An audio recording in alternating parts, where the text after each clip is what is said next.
유다서 1장 1절로 4절까지의 말씀, 우리 다 같이 한 목소리로 합독하겠습니다. 예수 그리스도의 종이요 야고보의 형제인 유다는 부르심을 받은 자 곧 하나님 아버지 안에서 사랑을 얻고 예수 그리스도를 위하여 지키심을 받은 자들에게 편지하노라. 긍휼과 평강과 사랑이 너희에게 더욱 많을지어다.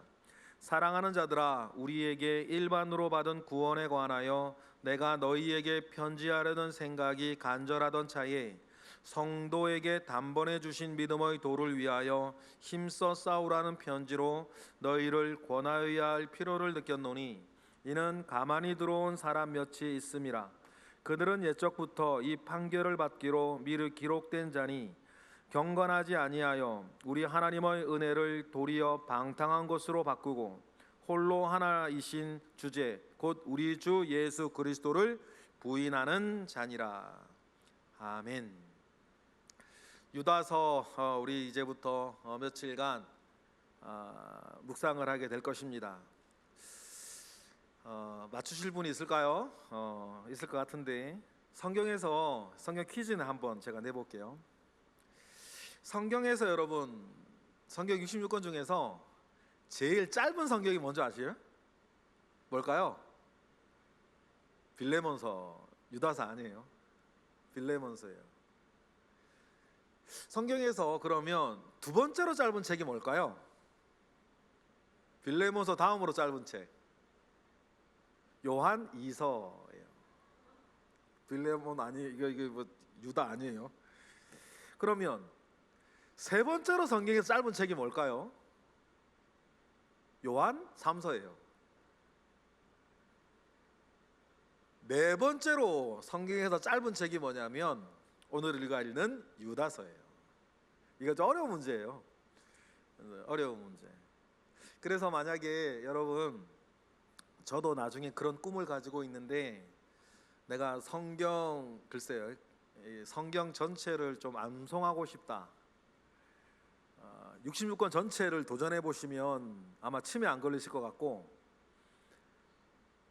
그 큰 꿈을 가지고 하나하나 내가 성경을 외워나가고 싶다라고 하면 제일 짧은 성경책부터 하시는 게 좋겠죠.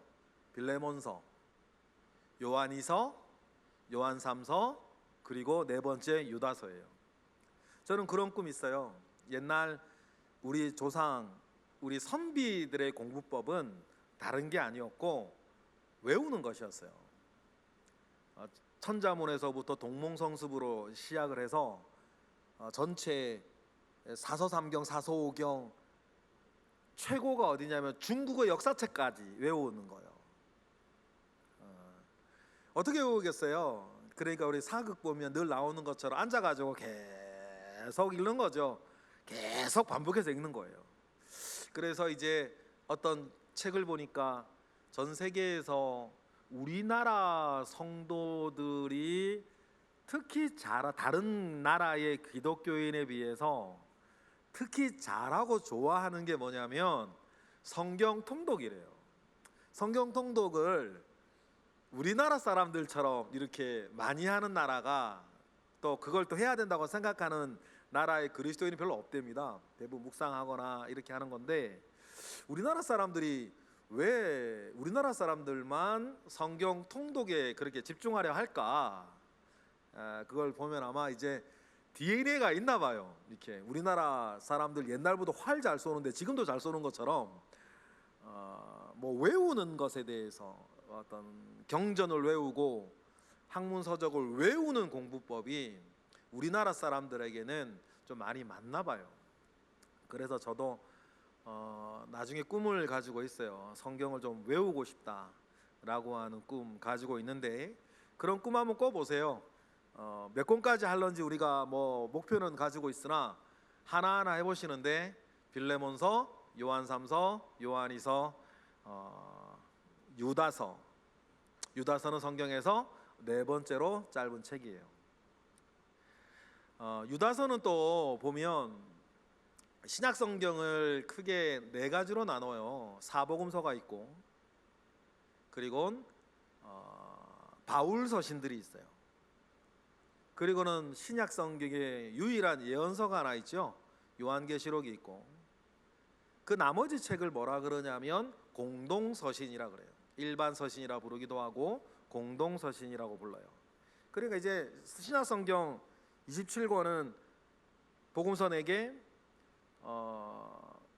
바울 서신 12개 내지 13개, 하나가 헷갈리는 게 있어서, 그 다음에 예언서 1권, 그리고 공동서신 8권이에요. 공동서신 8권은 특징이 있는데 일부러 그렇게 한 것 같아요. 8권인데 당대에, 지금은 뭐 사도 바울을 또 많이 쳐주기도 하지만 초대교회에서 제일 초대교회 때에 제일 중요한 유명한 사도는 야고보였어요. 예수님의 동생 야고보. 나중에 우리 살펴볼 거예요. 그리고는 제일 유명한 또 2명의 사도라 그러면 역시 베드로하고 요한이란 말이에요. 그리고 나머지 한 사람이 유다예요. 그래서 공동서의 순서도 이렇게 돼 있어요. 제일 유명한 사도 야고보서가 첫 번째, 그 다음에 베드로 전서 후서, 그 다음에 요한 1, 2, 3서, 마지막에 유다서예요. 그런데 재밌는 게 뭐냐면 예수님의 동생을 맨 앞에와 맨 뒤에 배치해놔요. 야고보하고 유다예요. 의도가 있는 거죠. 성경에 나중에 우리 살펴보겠지만 예수님의 동생, 남동생이 4명이 있어요. 4명이 나와요. 예수님의 동생 4명 중에서 성경을 기록한 사람이 2명인데 한 사람이 야고보고 나머지 한 사람이 유다예요. 그래서 공동서신은 맨 처음에 야고보로부터 시작을 해서 맨 마지막에 예수님의 동생 유다로 끝나요. 그리고 사이에 베드로와 요한을 넣어놨어요. 굉장히 구조는 의도적인 거예요. 그래서 이 공동서신, 오늘 본문의 유다서도 마찬가지인데 그런 일들 속에서 공동서신의 특징이 있어요. 바울은 전도자였죠. 선교사였어요. 그러니까 바울의 기본적인 메시지는 뭐냐면 에베소서나 다른 디모데 전후서로 가면 다른 내용들도 물론 있지만 바울 서신의 기본적인 핵심 사항은 뭐냐면 복음을 맨 처음 전하는 것이에요. 복음을 전하고 복음을 맨 처음 받아들인 사람들이 어떻게 복음의 삶을 살 것이냐의 내용들을 바울의 메시지는 주축을 이루고 있어요. 당연하죠. 전도자였으니까. 그런데 이 공동서신은 어떤 책이냐면 교회를 다녔고 꽤 오래 다닌 사람들이에요. 교회의 뿌리를 내린 사람들이에요. 교회의 틀이 갖춰졌어요. 세상도 교회를 이렇게 바울이 전도할 때는 그냥 운동하는 사람, 새로운 종교에 운동하는 사람으로 치부를 했을 건데 시간이 지나면서 교회도 그 지역사회에 자리매김을 하게 되겠죠. 개척교회들이 시간이 가면 우리 교회처럼 크던 작던 우리 지역에 자리매김을 하는 것처럼, 그러면 그 지역에 자리매김을 하고 예수를 믿기 시작한 지 오래된 사람, 그 사람들은 어떻게 살아야 되고 존재하는가, 이거에 대한 메시지를 던지고 있는 게 공동서신이에요. 그러면 어떤 면에서는 초신자가 아닌 여러분들이 더 많이, 더 깊이 읽어야 될 책들이 공동서신들이에요. 그렇다고 해서 바울 서신 책이 우리에게는 필요 없냐, 그건 절대로 아니고, 기본적으로 기록되어진 목적을 놓고 보면 공동서신은 교회를 오래 다니고 교회가 틀이 갖춰져서 그 안에서 우리는 교회 안팎으로 어떻게 살아야 하나, 그 이야기를 쓰고 있는 게 공동서신이라고 한다면 어쩌면 오늘날의 한국교회에, 어쩌면 교회 다닌 지 제가 대충 봐도 수십 년은 된 여러분들이 특히 많이 읽으셔야 되는 저 공동서신이에요. 그러니 여러분들이 유다서 시작하고 그리고 다음엔 베드로전후서가 시작이 되어지니까 교회 생활 그래도 수십 년 하고 있는 여러분들이 특히 주목하여서 읽어야 되는 책들이 시작이 되어지는구나 여러분 생각하시면 좋겠어요. 그러면 교회를 오래 다니고 교회의 이제 문화와 복음 메시지에 익숙한 사람들을 위한 8개의 공동서신들 중에서 유다서는 어떤 책인가? 유다서엔 별명이 있어요. 사도들의 행전을 기록한 책이 사도행전이라면 유다서는 이런 별명이 있습니다. 사도행전이 아니라 배교자행전. 이게 무슨 말이냐면 교회 안에 들어와 있는 예수 그리스도의 도를 배반하고 있는 사람들에 대한 꾸지람의 책이에요. 우리가 그럴 때가 있어요. 우리의 눈으로 보면 사소한 것에서부터 중요한 것까지 그리스도의 도를 따르지 않는 생활, 그리스도의 도를 따르지 않는 마음, 그리스도의 도를 따르지 않는 말, 이런 것들이 교회 안에 있단 말이에요. 나는 아니라고 생각하시면 큰일 납니다, 여러분. 여러분들이 나는 아니라고 생각한다면 우리 교회는 교회 안이나 밖에서나 퍼펙트한 교회라 해야 돼요. 모든 면에서. 교회의 성적표는 여러분들이 내는 거니까. 그렇죠? 우리 교회가 글쎄요, 점수가 나올런지 모르겠는데 우리 교회가 하나님 앞에 몇 점짜리일까요? 우리 교회가 세상 앞에 몇 점짜리일까요? 모르겠죠. 저도 잘 모르겠어요. 그런데요, 몇 점이 나오든지 간에 우리 교회의 점수는 어떻게 나오는 거냐면 여기에 있는 모든 사람들의 점수의 평균값인 거예요. 그렇죠? 그게 우리 교회의 점수예요. 그러면 우리 교회가 하나님 앞에서 세상을 향하여 교회 안에서도 100점 만점이 아니라고 한다면, 그것이 여러분들에게 느껴지신다면 여러분 분명히 아셔야 돼요. 나에게 유다서 필요하구나. 유다서가 필요하다. 왜냐하면 교회 안에 그리스도의 도를 따르지 않는 사람들을 향한 책망의 말씀이기 때문이에요. 그러니까 이런 거예요. 오답노트 같은 거예요. 쉽게 말하면 오답노트. 나의 말, 나의 행동, 나의 헌금생활, 나의 식생활, 나의 어떤 마음, 나의 생각, 그리스도의 도 앞에 100점 만점 앞에 나를 세웠을 때에 내게 부족한 것이 무엇인지를 확인하게 하고 고치게 하는 오답노트가 뭐라고요? 유다서예요. 그러니 유다서를 통하여서 여러분 우리는 하나님 아버지 앞에서 온전하게 우리를 만들어가는 일들이 있기를 주님 앞에 축원합니다. 그리고 이제 이 유다서는 그런 책이로구나 라고 하는 지식 하에 1절을 읽어볼까요? 중요한 내용이 3가지가 1절에 있는데 우리 1절 읽어보겠습니다. 시작. 예수 그리스도의 종이요 야고보의 형제인 유다는 부르심을 받은 자 곧 하나님 아버지 안에서 사랑을 얻고 예수 그리스도를 위하여 지키심을 받은 자들에게 편지한다. 3가지가 중요한데 야고보와 유다, 아까 말씀드렸던 예수님의 4명의 남자 동생 가운데의 2명, 이게 중요하고, 두 번째는 우리가 누구냐에 대한 2가지 진술.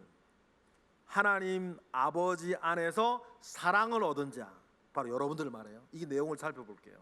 그리고 그렇기 때문에 예수 그리스도를 위하여 지키심을 받는 여러분들이에요. 이 2가지를 명심하세요. 여러분들이 누구냐? 하나님 아버지의 사랑을 얻은 자, 예수 그리스도를 위하여 지키심을 얻는 자들이에요. 여러분들의 정체성이에요. 먼저는 이렇게 인사를 했죠. 예수 그리스도의 종이요 야고보의 형제인 유다라 그랬습니다. 마가복음 6장에 가면 예수님의 형제들 얘기가 나오죠. 우리 마가복음 6장 3절 다 같이 시작.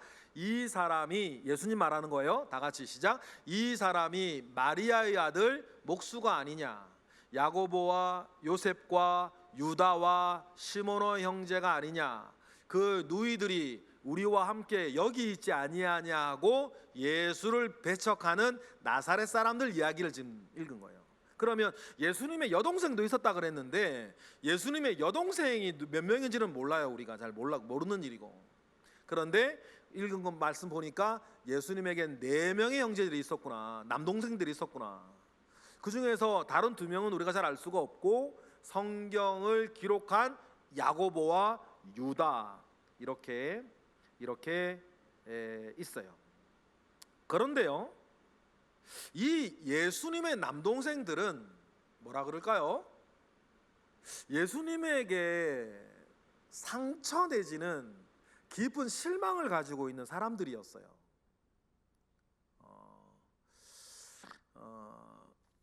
성경의 좀 뒷이야기들을 여러분들이 조금 아시면 이해가 좀 빠르실 텐데 어떻게 말씀을 드리는 게 좋을까요?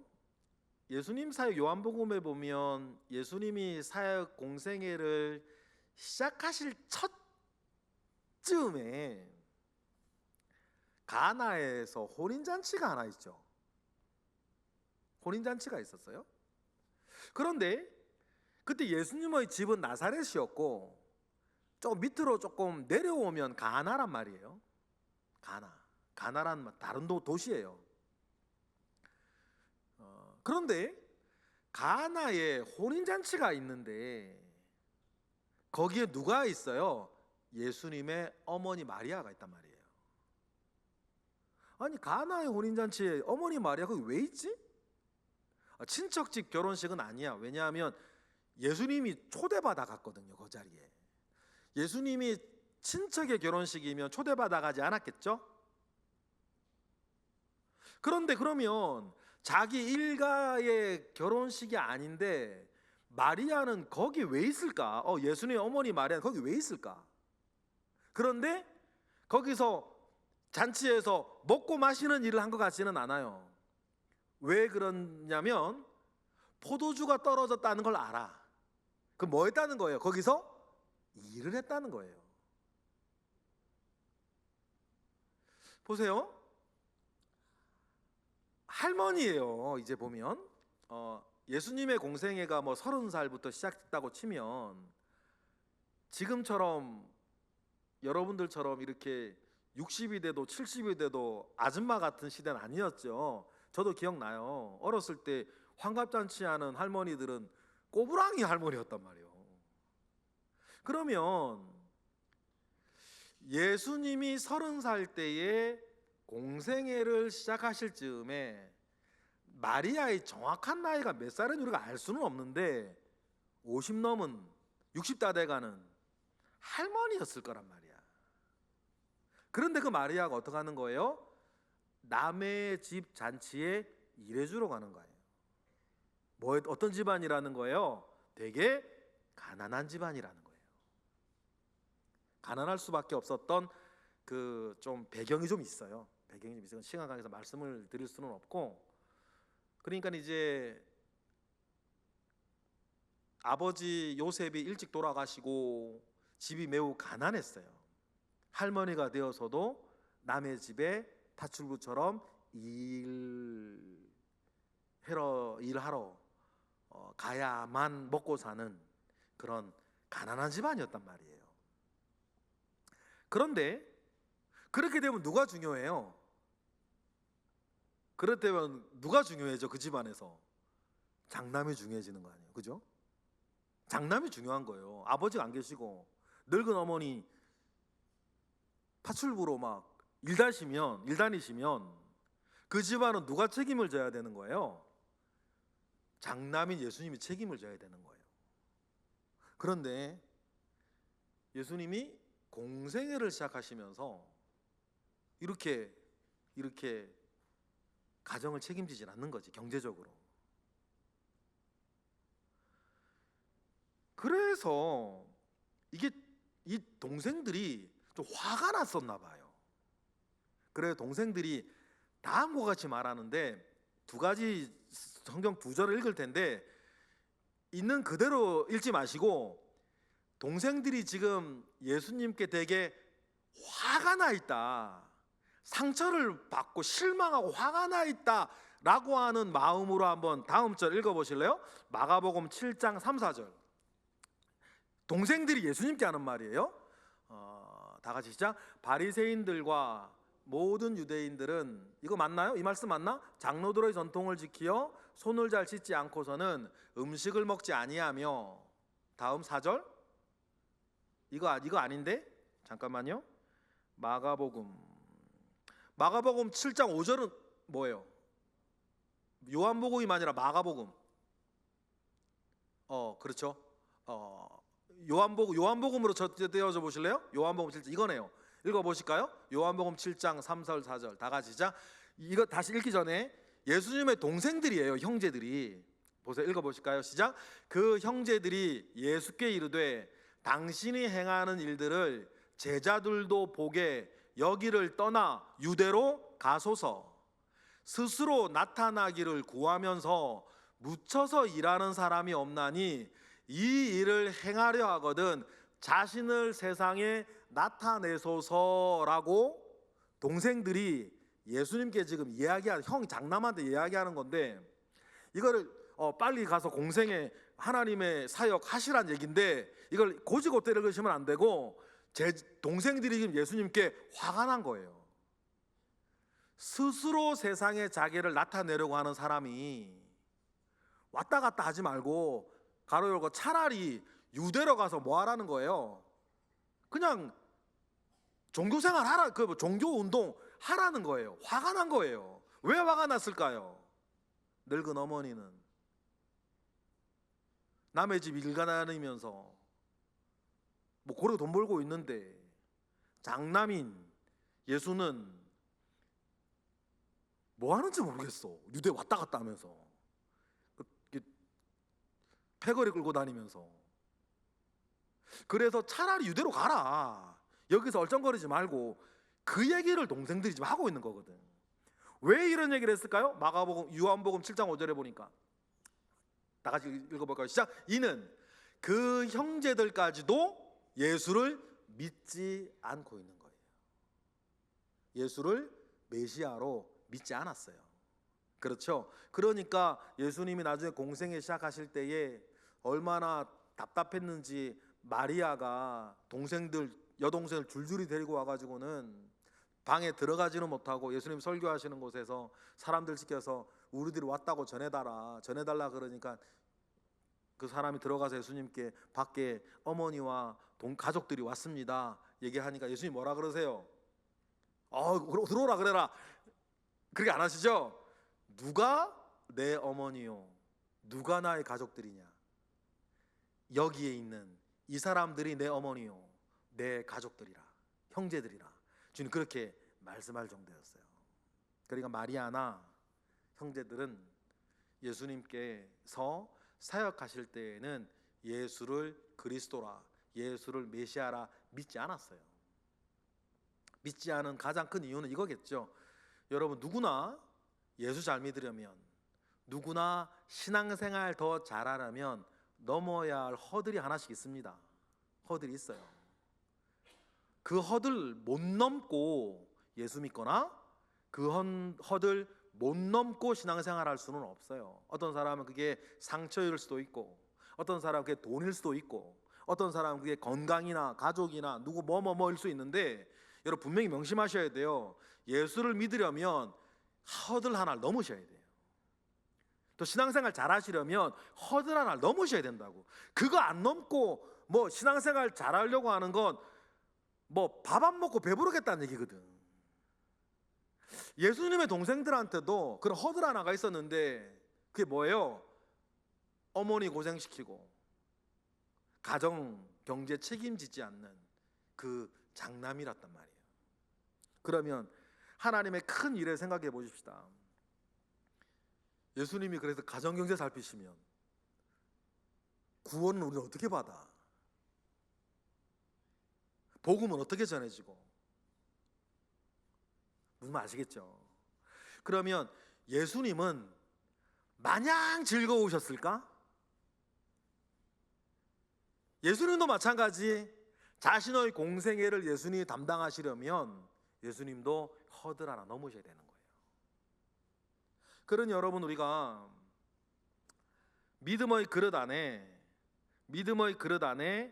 여러분, 우리가 하나님 아버지 앞에 내가 살게 하고 남편이 살게 하고 아내가 살게 하고 자녀들이 살게 하고 부모가 살게 할 때에는 그가 넘어야 할, 우리 모두가 넘어야 할 허들이 있다는 걸 아셔야 되는 거예요.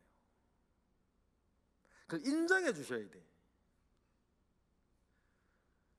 제가 신학교에, 전에도 말씀드린 것 같은데, 신학교에 어릴 때부터 알고 있었지만 정말 신학교에 딱 합격을 하고 입학을 할 때 저한테 두 가지 생각이 딱 들었어요. 첫 번째 생각, 어린 마음에 이제 새벽기도 어떻게 하지? 무조건 해야 되니까. 그 마음이 딱 들었고, 두 번째 들었던 마음이 뭐였냐면 이제 나는 평생 부모 공양은 못하겠다는 마음이었어요. 아시겠죠? 첫 번째는 어린 마음에 제가 들었던 생각이라고 한다면 이제 내가 평생 부모 공양은 못하겠구나 라고 하는 마음은 되게 좀 어른스러웠던 마음이었던 것 같아요. 그런데 제가 그 허들을 못 넘으면 저는 여기 못 있는 거 아니에요. 예수님도 그랬고 동생들도 그랬다. 예수님의 동생들도 그랬다. 여러분들도 기도하세요. 그런데 감사한 건 뭐예요? 그래서 오늘 본문의 유다가 단번에 주신 믿음의 도라 그랬나 봐요. 3절에 나오는데. 그런데 그렇게 예수를 믿지 않던 야고보도 마찬가지였고 유다도 마찬가지였고 성경을 쓸 정도의 사람이 되었단 말이에요. 이것이 여러분들의 아직 허들 못 넘고 있는 자녀들이나 누가 있다면 여러분들의 기도 제목이어야 하는 거예요. 야고보가 받았던 은혜, 오늘 우리가 유다라면 유다가 받았던 은혜를 그들도 받기를 원하는 끊이지 아니하는 기도가 여러분들에게 있어야 된다. 그래 놓고서는 여러분, 언제였을까 보면 아마 예수님의 죽으심과 부활, 그래서 예수님께서 갈릴리 지역에 꽤 부활하신 뒤에 날짜를 특정할 수는 없는데 한 10며칠 계신 것 같은데, 그때 아마 부활하셔서 가족들도 만나셨던 것 같아요. 성경에 기록 나와 있진 않아요. 그런데 왜 우리가 알 수 있냐면 당장의 사도행전 1장 14절, 예수님 승천하시고 나서 부활하시고 50일가량 예수님께서 이 땅에 머무셨단 말이에요. 50일 동안 참 부활하신 데도 예수님 바쁘게 다니셨는데, 그리고 나 승천하신 뒤에 사도행전 1장 14절에 보니까 승천하시면 예수님 뭐라 그러셨어요? 너희는 예루살렘을 떠나지 말고 하나님께서 약속하신 보혜사 성령이 너에게 임하기까지 뭐하라? 기도하라 했을 때, 기도하는 사람들의 명단에 누가 있어요? 읽어보실까요? 사도행전 1장 14절 다 같이 시작. 여자들과 예수의 어머니 마리아와 예수의 아우들과, 이게 있는 거예요. 그래서 오롯이 기도해요. 그러니까 분명히 예수를 안 믿었었는데 사도행전에 가보니까 이들이 예수를 믿고 있는 거예요. 아마 십자가와 부활, 그 언저리에 단번에 주신 주님의 은혜가 있어서 예수님의 아우들도 예수를 그리스도라 믿게 되었던 이 사건, 여러분 멈추지 마시고 포기하지 마시고, 혹시 믿음을 떠나 있는 가족, 친지 있으면 계속 기도하셔요. 야고보가 받았던 은혜, 유다가 받았던 은혜, 여러분 그들에게도 임할 줄 믿습니다. 그래서 유다가 우리가 오늘 유다서를 읽는 것처럼 성경을 기록할 만한 사람이 되었고 교회의 큰 어른이 되어서 이렇게 했어요. 야고보도 그랬죠. 사도 바울이 이런저런 이야기를 쓰다가 갈라디아서 2장 9절쯤에 보면 특히 야고보를 뭐라고 부르냐면, 그때 예수 믿기 야고보를 이렇게 불러요. 갈라디아 2장 9절 다 같이 시작. 또 기둥같이 여기는 야고보와 게바와 요한도 내게 주신 은혜를 알므로이까지. 사도 바울이 지금 뭐라 그러냐면 예수님의 동생 야고보를 뭐라고 알아요? 교회의 기둥 같은 자라 그래요. 여러분 혹시 압니까? 지금 주님 품 떠나 있는 여러분의 아들이 야고보와 같이 교회의 기둥이 될지. 여러분들이 포기하지 아니하시고 여러분들이 기도하시고 하시면 야고보와 유다가 받았던 이 은혜가 여러분들의 아들과 딸들에게도 임할 줄 믿습니다. 그래 꿈꾸셨으면 좋겠어요. 교회의 기둥 같은 자. 주일날 말씀드렸나요? 큰 교회나 작은 교회나 그 교회의 기둥 같은 사람들이 있습니다. 큰 교회나. 큰 교회는 그게 표가 안 날 줄 알았는데요, 오카논 목사님이 소천하시고 그 어떤 일이 있어서 제가 그곳에 사랑의 교회를 간 적이 있었다 그랬죠. 그러니까 그곳에도 여자 전사님 한 분하고 권사님 두 분하고 어떤 남자 어떤 집사님 같아요. 처음부터 오카논 목사님하고 함께 개척했던 그 분들이더라고요. 그분들이요, 그 사랑의 교회처럼 우리나라에서 제일 크고 유명한 교회가 되었음에도 불구하고 넉넉히 그 안에서 말이에요, 이런 일이 그때 참 시끄러웠잖아요. 오카논 목사님 그 후임 그 오정현 목사님이 여러 가지 일들로 막 그 옥성호 형 이래가지고 막 이렇게 싸움하고 막 그럴 때, 그때 나라에서 얼마나 난리가 났었어요. 막 큰 교회가 그래 하니까 막 유명했죠. 그때 뭐 잘잘못을 따지고 싶지는 않고 그때 후임 목사님 오정현 목사님 거덜나고 막 너덜너덜 뭐 이래 되고 막 또 아들은 또 아들대로 막 이래가지고 난리지기고 있고 막 교회 폐가 알려가지고 막 이렇게 있을 때, 그때도 말이에요, 그런 사건 사고에 휘말리지 않고요 이 교회를 지키는 기둥들이 있었어요. 그래서 지금 사랑의 교회가 사랑의 교회인 거예요. 지금까지 큰 교회나 작은 교회도 마찬가지예요.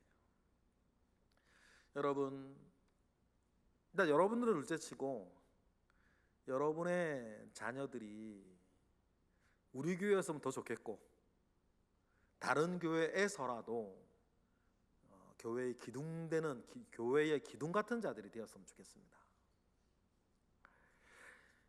그래서 야고보와 유다는 그런 사람이 됐어요. 유다도 마찬가지인데 유다서가 왜 짧으냐면요, 교회 안에 있는 이 그리스도의도를 배반하는 자들인데, 이런 사람들한테 당시에 사도 바울이 편지를 쓰려면요 고린도 전후서가 돼야 되는 거예요. 왜 이렇고 왜 저렇고 말이 길어야 된단 말이에요. 설명 다 해야 되고 설득 다 해야 되고. 그래 고린도에 보내만 편지만 우리가 알고 있는 건 4개고 그 중에서 우리가 전해진 게 2거라 고린도 전후서 아닙니까? 그런데요, 교회의 기둥이요 교대의 유다, 교회의 어른 유다한테는 바울처럼 말이 길게 필요 없는 거예요. 시끄럽다 그럼 끝인 거예요. 그래서 유다서가 짧아요. 그래서 여러분 집안이나 교회나 나라에나 어른이 있어야 되는 거예요. 나이가 많다고 어른입니까? 나이가 많으면 노인이지. 어른은 어른의 풍모라는 게 있는 거예요. 한결같이 더 중요한 걸 생각하면서 신앙의 본질 가운데 서 있는 긴 시간이 쌓여진 사람이 뭐가 돼요? 어른이 돼요. 학교 가면 공부 잘하는 게 깡패고 수영장 가면 수영 잘하는 게 깡패예요. 교회는요 신앙생활 잘하는 게 깡패예요. 그러면 교회의 기둥과 교회의 어른이 된다는 것은 나이가 많다고 되는 게 아니고 그 신앙의 본질 가운데에 오랜 시간을 꾸준하게 쌓아와서 모든 사람들이 권위를 인정하여 줄 때 어른이 되는 거예요. 다른 사람은 인정 안 하는데 본인이 되려 그러면 그때부터 이제 싸움이 나는 거예요. 그래서 권력은 투쟁해서 얻는 거고 권위는 인정받는 거 아닙니까? 근데 교회가 권력으로 돌아가서야 되겠습니까, 여러분? 교회는 권위로 움직여지는 거지. 그러니 여러분, 크든 작든 사소한 일이든 어떤 일이든지 간에 무언가 다투어서 얻으려고 그러면 교회에서는 제일 하수인 거예요. 말로 다투든 힘으로 다투든 숫자로 다투든 교회에서 제일 하수리 하는 짓이 그거예요. 교회에서 제일 하수리 하는 짓이 뭐냐면 말로든 힘으로든 숫자로든 힘을 얻으려고 하는 거. 제일 하수리 하는 거. 교회에서의 상수는 권위로 하는 거예요. 권력으로 하는 게 아니라. 유다는 그런 권위가 있어서 짧은 말로도 뭐를 할 수 있는 거예요? 교회에 들어와 있는 이 그리스도의 도를 따르지 않는 사람들을 뭐라 그럴까요? 제압이라 그럴까? 이렇게 교정이라 그럴까? 뭐 내쫓는 거라 그럴까? 그런 걸 할 수 있는 거죠. 고린도 전후서처럼 긴 얘기가 필요 없는 거예요. 그리고는 1절에 중요한 우리들에 대한 이야기가 있어요. 여러분들이에요. 첫 번째 1절에 보니까 하나님 아버지 안에서 뭐를 얻고? 사랑을 얻고. 그죠? 하나님 아버지 앞에서 사랑을 얻은 여러분들이신 걸 믿으시기 바랍니다. 여러분, 제가 제일 참 좋아하는 성경 구절인데 요한복음 13장 1절을 보면 저와 여러분에게 해당되는 말, 예수님은 이 땅에 있는 자기 사람들을 사랑하시되 어디까지 사랑하셨다? 13장 1절 다 같이 시작. 6월절 전에 예수께서 자기가 세상을 떠나 아버지께로 돌아가실 때가 이른 줄 아시고 세상에 있는 자기 사람들을 사랑하시되 끝까지 사랑하시니라. 저는 이 말씀이 너무 좋아요. 저는 분명히 이 땅에 있는 예수님의 사람이거든요. 여러분들도 마찬가지시죠? 이 땅에 있는 예수님의 사람들이시잖아요. 그런데 그 사람들을 위해 주님 하시는 말씀이 뭐냐면 이 땅에 있는 자기의 사람들을 사랑하시되 끝까지 사랑하시느니라. 여러분, 그 말씀 꼭 붙잡고 사시기를 부탁을 드려요. 그런데 이것을 그냥 로맨틱하게만 가지고 계시면 안 돼요. 이어지는 요한복음 14, 23절을 보면 주님의 사랑을 받고 주님을 사랑하는 자는 반드시 증표가 하나 있다. 이거 안 하고 뭐 나 주님 사랑한다 얘기하면 그 거짓말쟁이, 자기도 속고 있는지도 몰라. 뭘까요? 요한복음 14장 23절 다 같이 시작. 예수께서 대답하여 이르시되 사람이 나를 사랑하면 내 말을 지키리니 내 아버지께서 그를 사랑하실 것이요 우리가 그에게 가서 거처를 그와 함께 할 것이다. 그러면 주님 사랑한다 해놓고서 주님 말은 지키지 않아. 이 거짓말쟁이들이요. 주님 사랑한다 하면서 이번은 괜찮아. 주님 사랑한다 하면서 인간이 연약해서 그딴 소리나 하고 앉았고, 주님 사랑한다 하면서 연약한 인간이는 어쩔 수 없대. 주님 사랑한다 하면서 이번은 괜찮대. 사랑이 하나님 용서하실 거리야. 이수 거짓말쟁이들.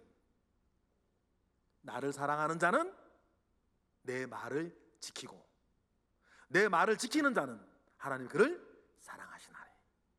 이런 거예요, 여러분. 그래 제가 제일 싫어하는 말 아시죠? 무슨 말 아시죠? 인간이라서 어이구 나 정말 그건 자기 변명인 거고, 하나님 말씀에 인간은 어쩔 수 없다는 말 있으면 가지고 와 보셔 좀. 하나님 말씀에 인간은 어쩔 수 없다고 뭐 그런 말 가지고 와 달라니까는. 그게 하나님 말씀 그런 말씀이 어디 있어요? 자기 못하는 거 자기가 변명하고 앉았는 거지. 변명이 왜 위험하냐면 그런 변명하는 사람 회개를 못하기 때문이에요. 그런 변명하는 사람 절대 회개 못해요. 변명해야지 회개할 시간이 어디 있어. 여러분, 최소한 하나님의 말씀 앞에 그게 안 통한다. 그리고 여러분 스스로 이곳에 있는 이설을 가지고 계신지 혹시 모르니까 스스로 속지 마세요. 하나님의 말씀도 안 지키면서 내가 주님 사랑한다고 말하는 건 거짓말장이라니까요. 여러분, 이 시간 이렇게 우리의 몸과 우리의 마음을 이렇게 잘 만들어가 봅시다. 그 목사님은 다 지켜요 뭐 이렇게 말하시면 저도 못하지. 근데 저는 못하는 거에 대한 아픔이 있어요. 최소한 그건 있어야 된다. 뭐 하진 않는다? 변명하진 않는다.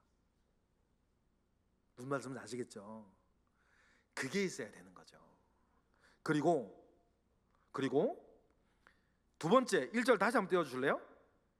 우리는 하나님의 그 사랑을 받는 자들이고 예수 그리스도를 위하여 지키심을 받는 자들이라는 거죠. 근데 우리가 좀 기억하셔야 되는 게, 주님 저를 지켜주세요 할 때 그 뉘앙스가 전부 다 나를 위해서야. 나를 위해 건강도 지켜주시고 뭐 이것. 근데 여러분, 그게 동전의 뭐 앞뒤 같은 건데, 여러분이 지켜주셔야 된다면 주님을 위한 거예요. 꼭 명심하셔야 돼요. 여러분들이 건강이든 물질이든 뭐든 여러분들이 지켜지거나 보호를 받아야 된다면 먼저는 나를 위해서가 아니라 주님을 위해서. 쉬운 예로 저를 예로 들어 볼게요.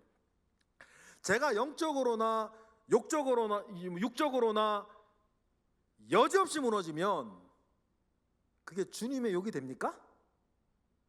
제가. 여러분들 어떻게 신앙생활 그때부터 하실 거고, 무슨 말인지 아시겠죠? 그러니까 저도 그렇고 여러분도 그렇고 우리 주 예수 그리스도를 위해서 지켜주셔야 되는 분들이에요. 여러분 예수 믿는 거 다 알잖아, 주변 사람들이요. 그러면 어떤 면에서든지 여러분들은 예수를 위해서 지켜지셔야 돼요. 예수님은 풍랑이는 바다를 걸어와 제자들을 지켜주시는 것처럼 여러분들도 천국 갈 때까지 지켜주실 겁니다. 믿으십니까? 이게 제 말이 아니에요. 여러분들이 천국, 명심하세요. 여러분들이 천국 가실 때까지 주님은 여러분들을 지켜주실 거예요. 디모데후서 4장 18절 보니까 읽어볼까요? 제 말이 아닙니다. 읽어보실까요? 시작. 주께서 나를 모든 악한 일에서 건지내시고 또 그의 천국에 들어가도록 구원하시리니 영광을 받으실지어다. 그렇죠? 그래요. 주님께서 모든 악한 일에서 여러분들이 어디 갈 때까지, 천국 갈 때까지 여러분들을 지키시는 분이십니다. 예수 그리스도를 위해서. 그리고 지금도 예수님은 여러분들을 지키기 위해 역사하시고, 근데 우리가 가끔 말 안 들을 때가 있어가지고, 그럼 주님 뭐 하실까? 히브리서 7장 25절 보니까 다 같이 시작. 그러므로 자기를 힘입어 하나님께 나아가는 자들을 온전히 구원하시려 지키실 수 있으시니 이는 그가 항상 살아계셔서 그들을 위해 누구에게? 하나님께 간구하고 계시는 그 주님을 믿으시기 바랍니다. 바라보시기를 바라요. 그런 주님이 계신데 오늘 보면 4절처럼 살면 안 된다는 거예요. 하나님이 그런 은혜를 우리에게 주시는데 그런 은혜를 받고 있는 자가 괜찮다고, 인간인데 어쩔 수 없다고 하나님의 주신 은혜를 방종으로 바꾸어가는, 방탕한 것으로 바꾸어가서는 지금도 우리를 위해 간구하시는 예수 그리스도를 모욕하는 거지, 모독하는 거지. 그죠? 4절 읽어볼까요? 다 같이 시작. 이는 가만히 들어온 사람 몇이 있음이라. 그들은 옛적부터 이 판결을 받기로 미리 기록된 자니 경건하지 아니하여 우리 하나님의 은혜를 도리어 방탕한 것으로 바꾸고 홀로 하나이신 주제 곧 우리 주 예수 그리스도를 부인하는 자. 교회 안에도 하나님 말씀 지키지도 않고 마음대로 살고 하면서 믿음으로 구원받는다고, 하나님은 사랑이시라고, 용서의 하나님이시라고 막 이야기하면서 자기 할 건 다 해. 방탕한 것으로 바꿔버리는. 들키지만, 목사님한테 안 들키면 돼, 뭐 이런 거. 우리 구역원들한테 안 들키면 돼. 교회 다니는 사람들 안 들키면 돼, 숨어서. 그러면 뭐예요? 지금도 하나님의 보좌 앞에 간구와 주님 모욕하는 거지. 은혜를 뭐로 바꾸는? 방탕한 것으로 바꿔버리는. 그리고는 나는 하나님 사랑한다고, 하나님 나를 사랑하신다고, 용서의 하나님이시라고 그렇게 이야기하면서 믿음의 본질을 흐리는 가만히 들어온 자들이 교회에 있다 없다? 있다는 거예요. 그러니 이 말씀만 들어도 야, 공동서신 그 안에서 유다서는 야, 교회 오래 다닌 사람들이 들어야 될 말씀 맞죠? 그렇죠? 교회 오래 다닌 사람들이 들어야 되는 말씀인 거예요. 초신자들한테는 아직 조금 먼 말씀일 수 있으니까. 그래서 여러분, 기회가 되면 기회가 될수록 공동서신, 또 우리 유다서, 또 베드로 전후 시작하니까 저와 여러분들처럼 교회에서 그냥 오래 신앙생활하고 한 자리씩 이렇게 딱 꿰차고 있는 사람들은 정말 묵상 잘 하셔야 돼요. 잘 하셔야 돼요. 그리고 우리를 잘 만들어가고, 우리 교회를 잘 만들어가고, 우리 인생을 잘 만들어가고, 어디 갈 때까지? 천국 갈 때까지. 그런 은혜가 우리 모두에게 있길 바랍니다. 기도하겠습니다. 할렐루야. 하나님, 감사와 영광 올려드립니다. 크신 은혜 가운데에 우리와 함께 하시옵소서. 연약하고 부족한 것들이 우리 가운데 많은데 주님의 크신 은총 속에 늘 은혜와 믿음 가운데에 온전함을 누리며 살아가는 우리 모두가 되게 하시옵소서.